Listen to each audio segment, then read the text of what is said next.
Who draws the line between forgery and feeling inspired? Who defines derivative versus being admired? Who decides what original means? Who aspires and knows the wannabes?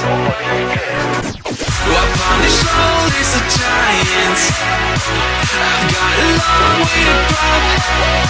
Oh, I'll never get here on my own. See the view from the top.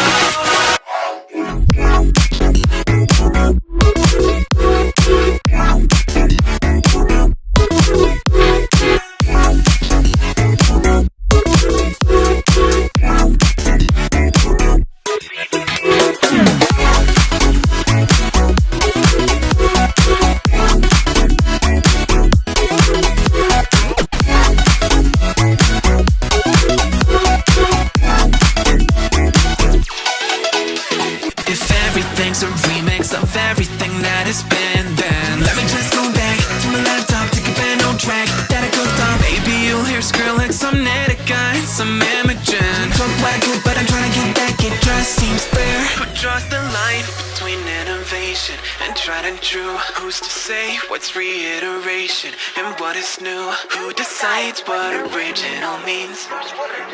Who aspires and knows the wannabes? Up on the shoulders of giants, I've got a long